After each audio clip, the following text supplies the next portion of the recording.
حزقیل نبی دا صحیفہ، حزقیل نبی دی کتاب، خدا 37 باب وہ پہلیاں 14 آیتاں سی خدا دی حضوری چ سنا کے سکھا کے تے انہاں نوں قبول کرا دے۔ سو سارے ذرا اپنے اپنے دھیان خدا دے کلام اس حوالے انہاں آیتاں لائیں تاکہ اسی بہتر طور پہ سنیے۔ جب اسی بہتر طور پہ سناں گے تے سمجھاں گے بھائی عظیم دے نال مل کے خدا دے حضوری چ اس حوالے کو اسی پڑھاں گے تے سناں گے۔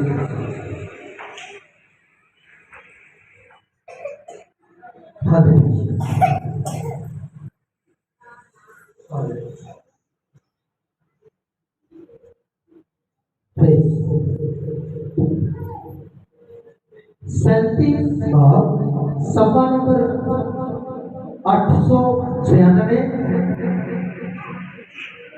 حزقیل نبی دی کتاب صفحہ نمبر 896 تے تانوں ملے گا تے ایدیاں پہلیاں 14 نکالے سب نے برائے مہربانی بائبل مقدس لیتے آئے تو سارے دے گھر سے بائبل مقدس ہے گی آپ بائبل مقدس کو اینجی رکھیا جی اسی پہلی کلاس دیا کتاباں پڑھ کے چیلے پڑھ کے پھر انہوں نے پرچتی تے رکھ دیتا ہے ہوں کوئی لوڑ نہیں اسی ہوں دوجی دیا کتاباں پڑھنی ہیں یہ کتاب جہی یہ ساری زندگی چ اہمیت نہیں اس گل کو بھول جاؤ جی یہ اہمیت نہیں تو خدا کی حضوری چ دیاڑی بھی کوئی اہمیت نہیں۔ جب اسی وہ کلام کو اہمیت دوا گے تو سانو اہمیت دے گا۔ جی آج ہم خدا کے زندہ کلام میں پڑھیں گے حزقیل کی کتاب اس کا 37 باب اس کی پہلی 14 آیت۔ سوکھی ہڈیوں کی وادی، خداوند کا ہاتھ مجھ پر تھا اور اس نے مجھے اپنی روح میں اٹھا لیا اور اس وادی میں جو ہڈیوں سے پر تھی مجھے اتار دیا اور مجھے ان کے آس پاس جو پھیلایا اور دیکھ وہ وادی کے میدان میں بکثرت اور نہایت سوکھی تھی۔ اور اس نے مجھے فرمایا اے آدم زاد کیا یہ ہڈیاں زندہ ہو سکتی ہیں؟ میں نے جواب دیا اے خدا تو ہی جانتا ہے۔ پھر اس نے مجھے فرمایا تو ان ہڈیوں پر نبوت کر اور ان سے کہہ اے سوکھی ہڈیوں خداوند کا کلام سنو۔ خداوند ان ہڈیوں کو یوں فرماتا ہے کہ میں تمہارے اندر روح ڈالوں گا اور تم کو زندہ کروں گا اور تم پر نسیں پھونکوں گا اور گوشت چڑھاؤں گا اور تم کو چمڑا پہناؤں گا اور تم میں دم پھونکوں گا اور تم زندہ ہوں گی اور جانو گی کہ میں خدا ہوں۔ بس میں نے حکم کے مطابق نبوت کی اور جب میں نبوت کر رہا تھا تو ایک شور ہوا اور دیکھ زلزلہ آیا اور ہڈیاں آپس میں مل گئی ہر ایک ہڈی اپنی ہڈی سے، اور میں نے نگاہ کی تو کیا دیکھتا ہوں کہ حصے اور گوشت ان پر چڑھ آئے اور ان پر چمڑے کی کوشیں ہو گئی پر ان میں دم نہ تھا۔ تب اس نے مجھے فرمایا کہ نبوت کر، تو ہوا سے نبوت کر اے آدم زاد اور ہوا سے کہہ خدا یوں فرماتا ہے کہ اے دم تو چاروں طرف سے آ اور ان دونوں پر پھونک کے زندہ ہو جائیں۔ بس میں نے حکم کے مطابق نبوت کی اور ان میں دم آیا اور وہ زندہ ہو کر اپنے پاؤں پر کھڑی ہوئی، ایک نہایت بڑا لشکر۔ تب اس نے مجھے فرمایا اے آدم زاد یہ ہڈیاں تمہاری بنی اسرائیل ہیں۔ دیکھ یہ کہتے ہیں ہماری ہڈیاں سوکھ گئی اور ہماری امید جاتی رہی، ہم تو بالکل فنا ہو گئے۔ اس لیے تو نبوت کر اور ان سے کہہ خدا یوں فرماتا ہے کہ اے میرے لوگوں دیکھو میں تمہاری قبروں کو کھولوں گا اور تم کو ان سے باہر نکالوں گا اور اسرائیل کے ملک میں لے جاؤں گا۔ اور اے میرے لوگوں جب میں تمہاری قبروں کو کھولوں گا اور تم کو ان سے باہر نکالوں گا تب تم جانو گے کہ خداوند میں ہوں اور اپنی